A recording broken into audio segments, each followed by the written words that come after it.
Hello and good day, eh? Welcome to the Super Good Camping Podcast. My name is Pamela. And I'm Tim. And we're from supergoodcamping.com. We're here because we wanted to inspire other families to enjoy camping adventures such as we have with our kids. Today we wanted to talk about a couple of things. Backcountry for beginners is one, and the other was essential clothing for car camping. And I'll take it over to Tim so he can talk about backcountry for beginners. Okay, so I think of it as an introduction to what I think of as true backcountry, although there are people that make what I think of true backcountry look quite pedestrian. There's a number of, and again, sticking with the whole Ontario parks theme, there's a number of different parks that have easy to get to type sites. So, for instance, Grundy has, don't hold me to it, I know they have at least one, but I think they have 3 or maybe 4 sites that are just a little bit away from the main park. They're a paddle away. You are jumping in a canoe, but you're paddling for 7 minutes kind of a deal. It's a nice calm area. You happen to be loading your stuff into a canoe and you can't walk there. That's a perfect way to do it. You know, you're close if there's any sort of a medical emergency, or you get there and you go, dope, I forgot, whatever, right? That kind of thing. Balsam, which I've actually gone into these sites. They have walk-in sites, and I believe there are 4 of them. It's a bit of a hike. It's not crazy, but when you're dragging all your car camping stuff, including that big heavy cooler of food, you might reconsider how much you're taking with you. It'll let you learn to not have access to everything all the time. You do want to pare down some, or get a pack horse maybe, I don't know. But they're great sites. They're away from everybody. They're accessible. The roadway, you could bike along it and get to the campgrounds. So you don't have to spend, if you wanted to bike in, you don't have to spend all your time away from it, but they are radio free. They're far away from everybody else. I believe they're also pet free, unfortunately, at least at Balsam. Frontenac has sort of beginner hiking areas for a site. It's longer trek than the Balsam ones, and you do book specific sites along the way. They're very well marked. The hiking trail, the distances are well marked on the map that you want to buy, but when you're booking the park, you'll know what distances you're getting into, and you can do a rough estimate as to how long it'll take you to get there. So it is very beginner-ish. Bon Echo also has some canoe-in sites. Just a quick list of ones that are listed as beginner. They have beginner available. Backcountry sites is Charleston Lake, Esker Lakes, Fushimi Lake, Halfway Lake, Mississauga, and Murphy's Point. I would highly recommend, if we haven't figured it out by now, I'm a huge fan of doing backcountry camping. I absolutely love that. I spend a whole year planning my trip, really, maybe a bit more. It seems to be a constant. I love doing it. I'm looking at how it's going as far as booking backcountry stuff this year,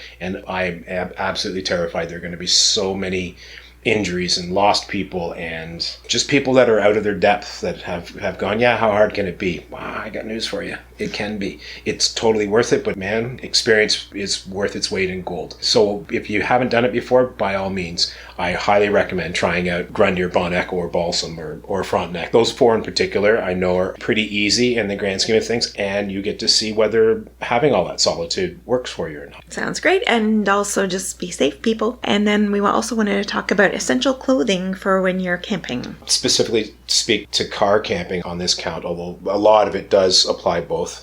It's just less of it when you're backcountry camping. Footwear, man, like 4 or 5 different pairs of things. So assuming you're not just going to be a lump like me, sit around and read a book the entire week, it's good, sturdy hiking boots. That's a piece of equipment that applies to both, whether it's backcountry in a canoe, backcountry with a backpack and doing the hiking trails, or your front country and you're going to do some hiking, or even if you're going to do some biking or something, you're just going to troop through the bush and check out that moose over there, whatever. Don't spend the $42 at Walmart and get whatever's on sale. I've had hiking boots that were north of $400, but I had them for 6 or 7 years, and they were absolutely just the best thing since sliced bread. They were amazing boots. Right now I have a almost $200 pair of Keens that I have 2 seasons on, and they still look brand new. They're totally worth it. I've had, $130 ones from Marks that were good too. They lasted me like 2 years. It's something that usually the money you spend on them generally works out in the wash. You want some flip-flops if you're car camping, because you're hopefully,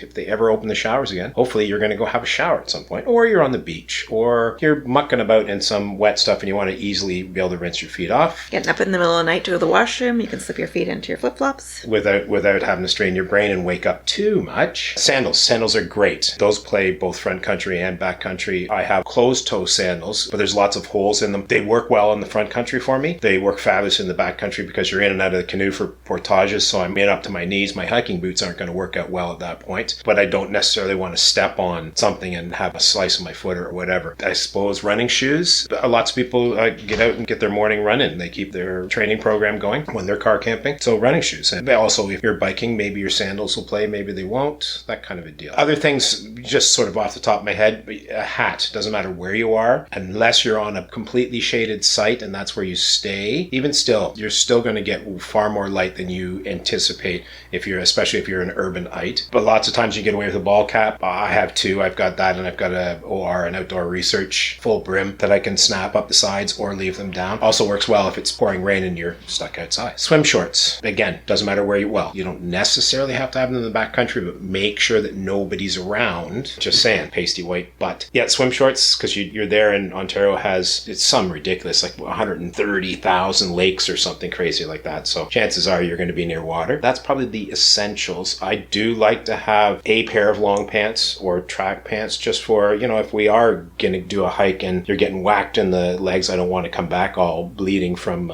raspberry bushes and thorns or what have you. Or there's very cool ones. They sell them at Outfitters, though I can assure you my mother has bought some for me from Costco before, where they're a pant, but you can zip the leg off, 3/4 of the pant leg, and they turn into shorts, which is quite cool. And I have a penchant for many pockets, cargo type pants, because I like to carry lots of crap around with me. Well, and long pants are good when the bugs start coming out dusk. Very true. I don't notice these things, though.